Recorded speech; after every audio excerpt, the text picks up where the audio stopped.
On vous souhaite la bienvenue à ericlato.com. Dans quelques instants, on revient sur la soirée, le gala SR, qui honore des gens dans la région au niveau culturel. Et il y a eu la remise du prix de révélation de l'année au jeune comédien Étienne Gallois. Il a 16 ans. Il sera avec nous dans quelques instants.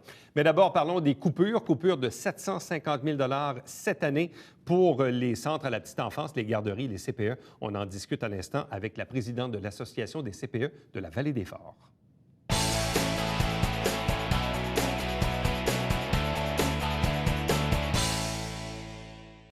Il n'y a pas une semaine où on ne parle pas, évidemment, du contexte d'austérité qui règne actuellement au Québec au niveau des finances publiques. Ça a des effets partout dans différents secteurs d'activité. Ici même dans la région, oui, et notamment au niveau des garderies, ce qu'on appelle les CPE, les centres à la petite enfance. Question de mesurer un peu les impacts avec nous, la présidente de l'Association des CPE de la Vallée-des-Forts. Elle est aussi directrice générale du CPE Saint-Luc, Élise Lebeau. Bonsoir et bienvenue. Bonsoir, merci. Est-ce qu'on nage dans les coupures? On nage dans les coupures, mais je vous dirais, c'est pas récent de cette année. Hein. On parle de coupures depuis 2006. En fait, que ce gouvernement-là impose des coupures au centre de la petite enfance. D'ailleurs, ils ont déjà récupéré jusqu'à 800 millions. Et je pense que les CPE ont fait leur effort là, de contribuer à la dette publique et tout, là, mais je pense qu'il faudrait arrêter à un moment donné parce que là, on commence à couper, comme on dirait, dans le gras. Là. Tu sais, on va couper dans les services. Déjà cette année, moi, au CPE de Saint-Luc, parce que je suis directrice aussi du Centre de la petite enfance de Saint-Luc, et on a coupé 92 000 fait sur un budget sur un budget d'à peu près 3 millions de dollars. C'est beaucoup. Oui. Hein? C'est des emplois. Nous, ce qu'on a dû faire, on a coupé un poste de directrice adjointe d'une installation. Ce qui fait que moi, maintenant, je suis directrice d'une installation et directrice générale du Centre de la petite enfance. Donc, c'est beaucoup, beaucoup, beaucoup de travail. Les journées sont longues et finissent très tard souvent. Puis, entre autres, on a coupé d'autres choses aussi qui touchent directement les enfants, mais on voulait, le conseil d'administration, les coupures qu'ils font, c'est que dans le fond, ils ne veulent pas que ça affecte la qualité des services. Hein? On s'entend que c'est pour ça qu'on est là, c'est pour les enfants, donc on ne veut pas qu'ils soient pénalisés dans rien. Fait que quand on coupe, exemple, le déjeuner de Noël, qu'on fait pour les familles habituellement, bien, tu sais, c'est une affaire qui coûte à peu près, nous, il faut dire au CPE de Saint-Luc, on a 195 enfants. Donc, c'est un budget qui est à peu près de 1 500 $, mettons. Mais tu sais, on a coupé 50 000 un poste de directrice, en gros, là, j'arrondis. Après ça, on a coupé ici et là des dépenses qu'il faudrait qu'on réviser pour qu'on arrive à la fin de notre année avec un budget qui est assez équilibré parce qu'on est des bons gestionnaires, là. Et dans le fond, si on a coupé là, beaucoup au fil des dernières années, donc à chaque année, on coupe. Quand on regarde là, depuis 2006 à aujourd'hui, dans le fond, qu'est-ce qu'on avait en 2006 qu'on n'a plus aujourd'hui? Écoute, c'est que dans le fond, on doit faire la même chose qu'on faisait en 2006 avec moins de ressources. Donc, il faut être très créatif, je dirais, là, au niveau même au niveau du matériel qui est disponible. Il y a, évidemment, les éducatrices font plus de recyclage ils font eux autres même leurs jouets ou acheter des jouets. On va utiliser les sites d'achat en ligne, là, comme Kijiji, etc., parce qu'on n'a plus les moyens de se payer ce qu'on pouvait payer avant 2006. Fait que, tu sais, on fait des efforts dans ce sens-là. On demande aux parents. Les parents sont invités à nous rapporter les jouets de leurs enfants quand ils n'ont plus besoin. Tu sais, l'enfant vieillit, donc des fois, les jouets qu'il y avait quand il y avait 1 an, ils n'ont plus besoin. Ils nous rapportent ça. Tu sais, on a vraiment là, écrémé. Puis, d'un autre côté, c'est que le ministère, ses exigences augmentent. Tu sais, auparavant, exemple, les parents qui voulaient qu'on utilise les serviettes humides pour changer les couches de son enfant, bien, le parent l'apportait. Ce qui me semble logique, tu apportes les couches, tu apportes les serviettes humides. Là, le gouvernement nous dit non, tout d'un coup, vous n'avez pas le droit de demander aux parents serviettes humides. Ça fait partie de votre matériel à fournir. Mais juste cette dépense-là, Éric, là, c'est 3 500 $ par année, les serviettes humides pour 30 bébés. Tu sais. Et là, dans le fond, on est rendu quoi? On fait de la simplicité volontaire, on fait du recyclage. Là, c'est même plus de l'inflation, c'est de la déflation qu'on gère. Mais écoute, moi, c'est un contexte... Tant que ça reste au niveau du matériel, moi, je suis quand même pas mal à l'aise à gérer ça. On n'a jamais vraiment géré avec des gros budgets. On serre la ceinture, tout ça, puis on comprend qu'il y a un contexte économique qui est là. Mais quand on vient me dire, maintenant, il va falloir que je coupe dans les ressources humaines, bien là, on parle directement de la qualité des services offerts. Exact. Est-ce qu'il n'y a pas une forme de désengagement ou une volonté de désengagement de l'État à l'égard des CPE? Parce qu'au Québec, on le sait, il y a les CPE, les centres à la petite enfance, qui sont dans le fond des OSBL, des organismes à but non lucratif, gérés par des parents, des conseils d'administration, etc. Et de l'autre côté, il y a des garderies privées où les parents, évidemment, paient le plein prix, mais reçoivent des crédits d'impôt à tous les mois, je pense. Oui, là. oui, c'est ça. Ce qui fait qu'en bout de ligne, est-ce que c'est pas plus payant pour le gouvernement d'opter pour la multiplication des garderies privées plutôt que les installations des CPE? C'est ça qu'on ressent actuellement. Puis le financement pour les parents, là, c'est quand même une dépense de 450 millions par année pour le gouvernement qui rembourse aux parents en crédit d'impôt. Mais ça, il ne compte pas. Il dit les centres de la petite enfance coûtent cher, mais tant qu'à moi, les garderies privées, commerciales aussi coûtent cher à l'État. Mais ça, c'est comme ça ne rentre jamais dans le calcul parce que c'est un remboursement direct aux parents. Mais ça ne fonctionne pas. Puis c'est là qu'on se bat. Puis, tu sais, même la ministre, ce qu'elle dit actuellement, c'est qu'il y a un tiers des garderies au Québec, garderies et CPE, qui seraient performants. Le tiers performant que vous allez entendre ou vous avez vu dans les journaux. Mais le tiers performant, elle se fie donc sûrement à des garderies privées, commerciales, qui, elles, font tout pour économiser. Parce ce qui coûte cher en CPE, c'est la masse salariale, qui représente 80 à 85 de nos dépenses. Le reste, c'est des... Donc, il n'y a pas grand marge de manœuvre. Il n'y a pas de marge de manœuvre. Puis, il faut savoir que ces échelles salariales-là pour lesquelles on paye nos employés ont été adoptées par ce même gouvernement. Tu sais, aujourd'hui, même, j'entendais des critiques sur les salaires des directions des CPE. C'est ce gouvernement-là, c'est pas un autre, c'est pas le Parti québécois, parce que l'affaire en tout ça, entre toi et moi, là, c'est que c'est le bébé de Mme Marois, les CPE, puis je pense que c'est à abattre parce que c'est pas eux autres qui l'ont fait. C'est bien plate, mais on paye pour ça depuis 2006. Puis moi, je me dis, hey, au-delà de la partisanerie, on peut-tu reconnaître ce réseau-là, comment ce réseau-là est bon, comment il a profité à plein de familles, puis qu'il y a des enfants qui évoluent là-dedans, puis que ça les a sauvés, même certains enfants, pour entrer à l'école, puis être mieux préparés, puis, tu sais, comme des fois, on dépiste des retards, on dépiste des retards sur des enfants, bien, à ce moment-là, ils arrivent à l'école préparés, il y a déjà des gens autour de lui pour le soutenir, puis que, dans le fond, il coûte moins cher à l'école, il a déjà été dépisté. À chaque fois qu'on fait des entrevues sur les CPE, les garderies, ou à chaque campagne électorale, c'est toujours ça prend plus de place, il manque de place, les listes d'attente sont incroyables. Moi, il y a quelque chose qui m'a un peu étonné, parce qu'en même temps aussi, il y a les garderies en milieu familial, dont dans certains cas qui sont rattachés aussi à des CPE. Il y avait un enjeu là, du côté d'un centre commercial dans Saint-Eugène-sur-Séminaire, puis une dame qui a une garderie familiale dans Saint-Eugène dit « Faites pas ça, on a de la misère à combler nos places. Là, j'ai fait quoi? Je comprends pas. Ça veut dire que, est-ce qu'il manque de place ou il y a trop de places de disponibles en garderie? En fait, officiellement, il manque de place. Dans le Haut-Richelieu, il y a toujours un manque d'à peu près 2000 places. C'est sûr qu'on a vu dans les dernières années... En installation? Parce que c'est sûr que...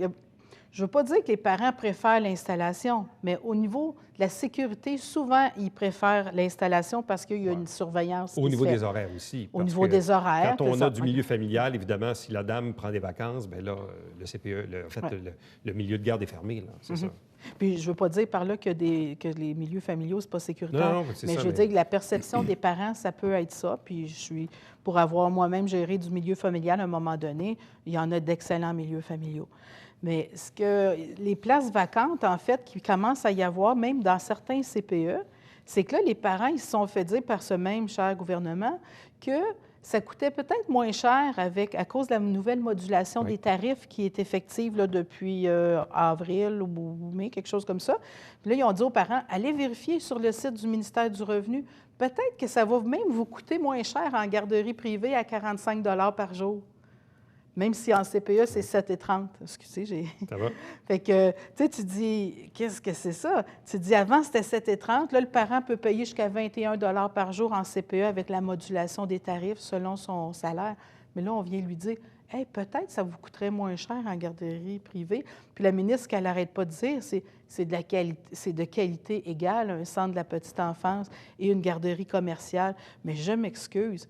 Un centre de la petite enfance, c'est géré par un conseil d'administration qui est formé de parents. Son but n'est pas de faire de l'argent. j'ai rien contre que des compagnies fassent de l'argent, mais je pense que quand une garderie commerciale a un but de faire de l'argent, bien évidemment, elle va couper où ça coûte cher, c'est les ressources humaines, la nourriture, etc. Puis on peut le voir, des fois, tu vois des garderies commerciales qui ont des cours, c'est grand comme ma main, c'est même pas un parc à chiens, tu sais. Puis moi, je n'accepterais pas de faire garder mes enfants dans un lieu comme ça, mais les parents sont pris, puis en plus, ils se font dire que c'est plus économique. Wow! On parle, dans le fond, pour l'exercice 2015-2016, ici, dans la région de 750 000 de coupures. Puis d'ailleurs, il y avait un tableau là, qui indiquait un peu la ventilation des coupures dans l'édition du Canada français du 26 novembre. CPA Saint-Luc, donc 92 000. Les Poussineaux, 84 000. Chez Fanfan, 150 000. La Petite Caboche, 62 000. L'Univers des Petits, 63 500. Joie de vivre, 74 000. Au Richelieu, 58 500. Le Petit Monde de Calimero, 86 000. Au Mille Ballons, 22 000, presque 23. Les Champignolles, 21 000. Arc-en-Joie, 25 000. Donc, total, 741 000 de coupures. Exactement, juste dans notre petite région, Ici, là, du là, Haut-Richelieu. uniquement. Imagine l'impact sur tout le Québec, comment ils ont déjà été récupérés, puis comment ils nous annoncent encore l'année prochaine des coupures de 120, même à 140 millions de dollars. Là, vous avez donc instauré comme une campagne de sensibilisation. Vous avez des affiches. D'ailleurs, la photo qu'on voyait cette semaine dans le Canada français, on disait « Une initiative du gouvernement du Québec, les CPE en péril ». Puis là, vous indiquez un peu Le montant ce des qui se passe. coupures. Parce que là, dans le fond, là, vous êtes en campagne de sensibilisation auprès des parents et auprès du public en général. Maintenant, qu'est-ce qui nous guette? Parce que là, il y aura éventuellement un prochain budget qui va être adopté par le gouvernement, probablement quelque part au printemps. Est-ce que vous craignez, encore une fois, qu'on poursuive un peu dans la même veine Tout à des fait. engagements? C'est déjà des coupures? annoncé. La ministre annonce déjà des coupures de 120 millions de dollars dans le réseau des services de garde éducatifs. Là, on dit, hey, il faut sensibiliser les parents. Nous, comme gestionnaires, on fait notre travail. Le conseil d'administration fait son travail. Mais là, on se dit, comment 120 millions, là, ce qu'elle évalue, c'est à peu près 1 000 par place au permis. Au CPA de Saint-Luc, c'est 195 places au permis. Donc, il nous recouperait encore pour 2015-2016, 2016-2017 plutôt, 195 000. Sur un budget de 3 millions. Oui, écoute, là, moi, je n'ai aucune idée où je vais aller chercher ça, puis c'est sûr qu'il va y avoir des coupures de postes. On va maintenant commencer à toucher dans les conditions de travail du personnel qu'on s'est battu depuis des années. Il faut savoir qu'une éducatrice en centre de la petite enfance, l'échelle salariale qui a été adoptée, ça commence à 15,39 $ jusqu'à 23,09 $.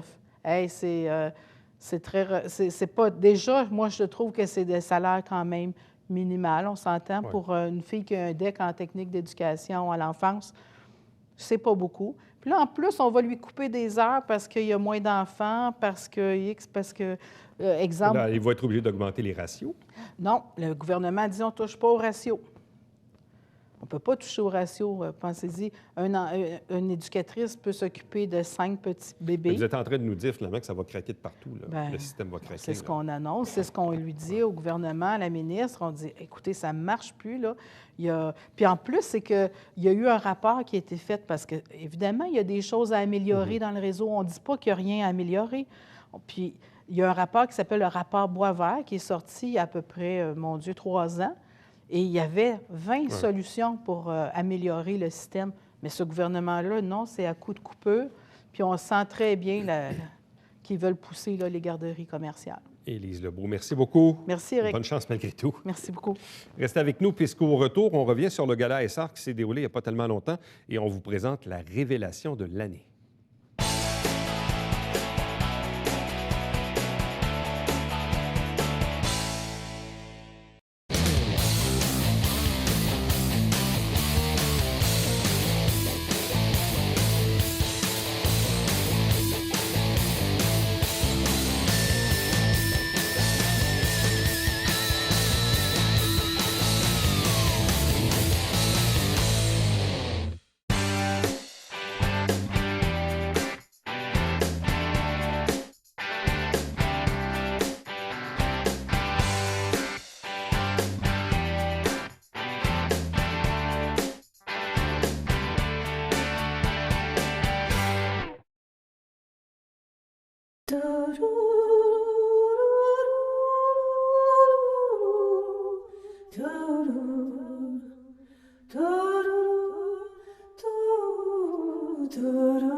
Mardi dernier, le 24 novembre, c'était la remise des prix au Gala Essar dans la région qu'on organise ici depuis plusieurs années, où on a entre autres attribué la mention de révélation de l'année à un jeune comédien de 16 ans du nom de Étienne Gallois qui est avec nous. Bonsoir, bienvenue et félicitations. Bonsoir, merci beaucoup. Qu'est-ce qui fait, qui a soumis ton nom pour le gala? Honnêtement, j'ai aucune idée. Moi, on m'a appelé une semaine après, avant la soirée de remise des prix. Ils m'ont appelé une semaine avant pour me dire que le mardi, le 24, il y avait une soirée de remise de prix, puis qu'on m'attribuait le prix Révélation. Mais on m'a pas dit qui m'a donné mon nom, on m'a pas dit qui a choisi ma candidature.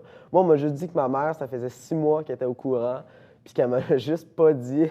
fait que là, j'imagine que ça devait être dur à garder, mais c'est ça. Fait que là, ils m'ont appelé, ils m'ont dit ça. J'étais comme, waouh, c'est cool. Mais là, sur le coup, est-ce que tu pensais que c'était une blague ou tu t'es dit, hein, c'est quoi cette affaire-là? Ben, c'est parce que, honnêtement, je ne me suis pas posé cette question-là, c'était une blague, mais c'est juste que je comprenais pas trop ce qui se passait parce que cette journée-là, j'étais sur un tournage, puis là, ils m'appellent, puis là, ouais, là, c'est ça, vous avez gagné le prix de Révélation accompagné d'une bourse de 1 000 $. La soirée a lieu mardi dans 2 semaines.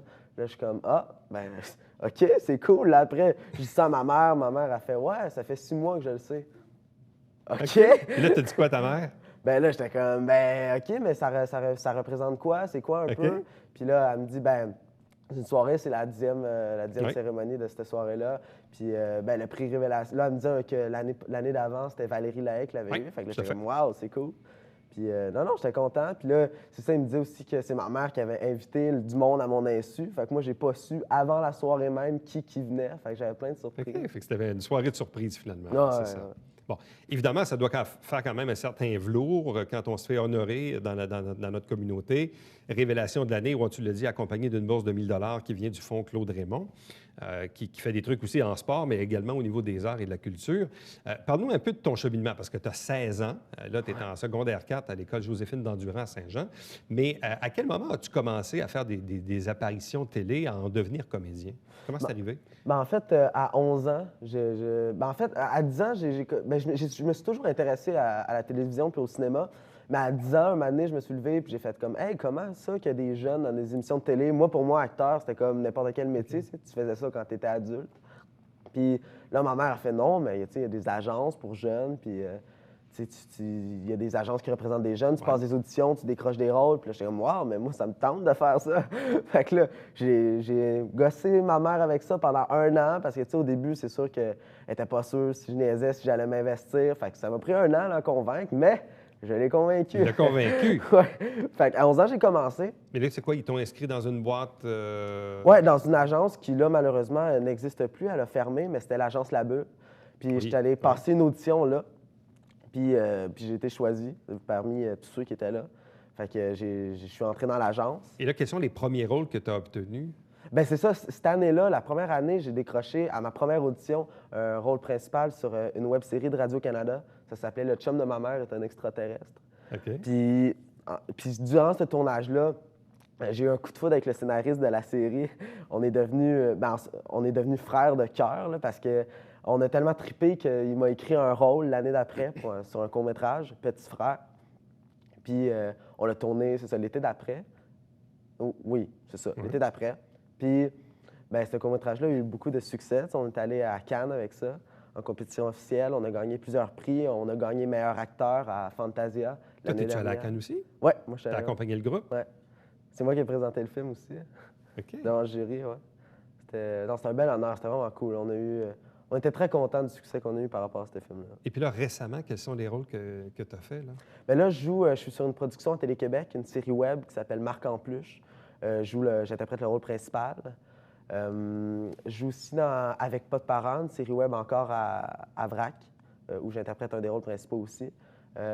J'ai aussi tourné mon premier long-métrage l'année dernière, Indépendant, où je tiens le rôle principal aussi, qui est d'ailleurs, le montage est terminé, là, on devrait avoir un visionnement bientôt. Ça s'appelle Prank. Puis c'est ça, là. J'ai joué aussi dans une autre série web qui va jouer bientôt à Musique Plus puis V, qui s'appelle Vaudou Montréal. Puis je fais beaucoup de web, mais c'est vraiment le fun. Mais le web prend aussi place plus importante dans la production télévisuelle. Ça s'adresse peut-être à des clientèles plus ciblées, plus nichées, mais plus ça va aller, plus ça va être ça aussi. Ça va être des séries web. Ça n'empêche pas aussi de faire des productions, de faire des courts, des longs métrages ou des trucs dédiés pour la télévision traditionnelle, là. Oui, bien, c'est qu'en fait, c'est rendu tellement difficile d'avoir du financement pour des grosses productions comme des longs métrages, des séries télé, qu'il y a de plus en plus de contenu pour le web. Puis ça, c'est le fun parce que de génération en génération, le monde sont de plus en plus sur leur cellulaire, sur leur iPad, sur leur ordi. Puis je trouve que le format web, c'est un beau format parce que c'est accessible à toutes ces plateformes-là. Et comment on devient comédien à l'âge de 10, 11, 12 ans? Là? C'est beau de dire, bon, je regarde la télé, puis hey, c'est le fun, regarde, il y a des jeunes, je pourrais faire ça moi aussi. Mais entre le moment où on dit ça, où on se présente, puis on fait une audition dans une agence, dans une boîte de casting, comment on devient comédien? Est-ce que c'est un talent que tu avais déjà en toi? Bien, je pense qu'on ne devient pas comme comédien, on est comédien. Puis je pense que c'était mon cas. Moi, je le sens, tu sais, c'est dur à expliquer, mais comédien, moi, je le vis de l'intérieur, puis je le sais que je suis faite pour faire ça, tu sais. Je pense qu'à 10 ans, ça a plus été justement une révélation, là, tu sais. Je me suis dit, hey, ça, c'est pour moi, puis je change pas la vie aujourd'hui aussi, là, tu sais, c'est ça. Fait que je pense que tous ceux qui exercent ce métier-là, c'est qu'ils sont faits pour ça, tu sais. Oui, il faut un certain talent, une volonté, tout ça, mais en gros aussi, on ne devient pas comédien, on est comédien. Comment tu t'y prends pour la mémorisation des textes, pour l'influence, ou bref, là, quand tu veux interpréter un rôle, de quelle façon tu t'y prends pour faire l'interprétation? Bien, c'est sûr que ça dépend des rôles, là, mais pour la mémorisation des textes, j'ai pas vraiment de problème avec ça. Pour vrai, ça rentre tout seul. Ça, c'est aussi un des atouts qui vient avec le métier de comédien, là. Tu sais, on est habitué d'apprendre des textes. Puis non, j'ai vraiment pas de problème avec ça. Tu sais, j'ai lu plusieurs fois, puis ça rentre tout seul. Je sais pas comment expliquer Et au ça. niveau de l'interprétation, quand tu dis, je ne sais pas si tu prends un rôle en particulier que tu as fait peut-être récemment, puis là, si on dit, bien là, tu vas jouer tel rôle, la personne a des traits de cette façon-là. De quelle façon tu t'y prends après ça pour interpréter le rôle dans ta préparation? Si je prends, par exemple, la première fois que j'ai joué un badass, là, parce que j'ai joué beaucoup des badass dans les dernières années, après ma perte de poids considérable. Puis avec Pas de parents, justement, à Vrac, je joue un badass. Puis c'est là, drôle. tu parles d'un mauvais garçon, c'est ça? Ouais, un mauvais garçon, Oui, excusez-moi. je fais la traduction, qui n'est pas tout à fait exact, là, mais bon, vas-y. Puis, ben, pour ce personnage-là, justement, ben là, c'est drôle à dire, mais je m'inspire beaucoup des interprétations dans Walking Dead, dont celui qui joue Rick, Andrew Lincoln. J'adore comment il joue ça. C'est juste dans ses yeux, comment il joue un badass, un mauvais garçon. Ben, c'est vraiment excellent, tu sais, j'adore. Moi, dans les... C'est ça, tu sais, je veux dire, c'est vraiment dans les yeux que ça se passe, puis j'adore ça, tu sais, c'est comme, je m'inspire beaucoup de leur façon de jouer.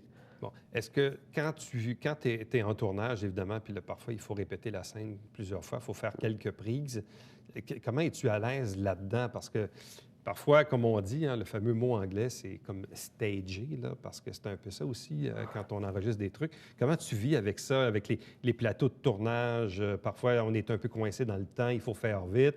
Puis là, des fois, c'est toi qui vas se tromper ou c'est l'autre à côté qui va se tromper. Il faut recommencer la scène. Comment tu vis avec ça? Bien, honnêtement, je vis très bien avec ça. Tu sais, j'aime ça, l'ambiance de plateau. C'est ça que j'aime le plus sur un tournage, tu sais, l'ambiance. Même si, oui, des fois, on manque de temps, on n'a pas beaucoup de temps pour faire tous les plans qu'on voudrait, que c'est resserré, qu'on fait beaucoup de fois les takes ou qu'on peut se tromper, tu sais. Là, c'est là notre travail de comédien, d'être professionnel, puis d'arriver préparé pour que le rythme aille bien, puis que le tournage se passe bien. Puis après, ben, tu sais, je suis souvent le genre de garçon qui va alléger l'atmosphère des tournages, qui va faire des petites blagues de temps en temps, puis c'est le fun. Fait que je vis bien avec ça. Ouais. Là, qu'est-ce que tu veux faire, toi, disons, dans la ou les prochaines années? Parce que là, tu complètes ton secondaire 4. Là, tu es dans une option... Je suis en art-études théâtre à Joséphine-Nandurand. Et donc, qu'est-ce que ça vient changer dans ton horaire scolaire durant la semaine, ça? Le art-études? Mais dans le fond, c'est qu'au lieu d'avoir 4 cours par jour, on a 3 cours, les 3 cours de l'avant-midi. On dîne, puis après ça, on s'en va à notre organisme. Moi, je suis en théâtre, donc l'après-midi, je m'en vais au théâtre. Puis on fait du théâtre tous les après-midi. Et à quel endroit l'après-midi, à ce moment-là? On est dans les locaux du Centre des loisirs, là, en dessous du cabaret théâtre. Ouais. On est là, puis on joue nos pièces au Théâtre de Grand Pré, l'organisme qui nous permet de faire du théâtre, qui est à l'Acadie. Et en quoi le fait d'être dans ce programme-là à l'école actuellement vient, disons, améliorer ton jeu de comédien pour tes productions? Mais en fait, ça m'a aidé pour commencer. Tu sais, le théâtre, je pense, pour tout le monde, ça aide à vraiment s'exprimer, libérer les émotions. Puis non, mais c'est vraiment le fun parce que ça permet de rester dans l'action. Tu sais, mettons, entre quelques productions, bien, je fais du théâtre tous les après-midi, fait que ça me permet de rester dans l'action, de continuer à jouer. Et ça, c'est un programme que tu comptes continuer donc l'année prochaine en secondaire 5, j'imagine? Ouais, jusqu'à, ouais. Bon. Et là, après ça, en prévision des études collégiales, qu'est-ce que tu vises? Ben là, c'est ça. Ça a été un gros débat pour moi entre choisir entre une école de théâtre ou une école de cinéma. Mais je me suis dit que moi, personnellement, ce que je voulais, c'était aller en cinéma parce que je veux, tu sais, pour être comédien, surtout en cinéma, tu sais, pour être un bon comédien aussi, c'est de savoir un peu comment tout le reste fonctionne, le réalisateur. Il faut savoir, tu sais, moi, un moment donné, j'ai écouté une entrevue de Tom Cruise qui m'avait complètement flabbergasté. J'avais trouvé ça étonnant, c'est que lui, il savait exactement où mettre sa tête, quand, comment tout marchait, puis c'est incroyable, là, puis je trouvais ça malade, puis c'est un peu ça qui m'a poussé à faire ce choix-là, puis je me suis dit, moi, je vais aller au cégep en cinéma pour apprendre le reste, pour devenir encore un meilleur comédien. Et là, comment tu arrives à mettre ça dans ton horaire? Parce que là, tu as l'école, tu es dans un programme particulier, fait que ça coince un peu plus, évidemment, le temps accordé aux études. Tu as en même temps des tournages à l'occasion. Donc, comment tu arrives à tout faire ça? Bien, c'est de l'organisation. C'est sûr que j'ai un horaire chargé, mais je fais avec, je travaille beaucoup, puis c'est ça que je veux. Fait, ça me motive. C'est ça ma motivation pour l'école, puis tout. C'est je me dis, hey, je fais beaucoup de projets, je tourne, je fais du théâtre l'après-midi. Fait, ça me motive à travailler. Et là, c'est quoi ton souhait là, pour la prochaine année? Est-ce que tu aimerais avoir un rôle particulier? Est-ce qu'il y a quelque chose auquel tu tiens? Là? Un rôle particulier, je sais pas, mais je pense que je fais confiance au destin, là, puis je sais qu'il va m'apporter des beaux rôles comme il l'a fait jusqu'à maintenant. Fait que... Étienne Gallois, révélation de l'année au Gala SR remis la semaine dernière. Félicitations encore une fois. Bien, merci beaucoup. Bonne chance. Merci. Restez avec nous. Au retour, on vous présente le Babillard quotidien.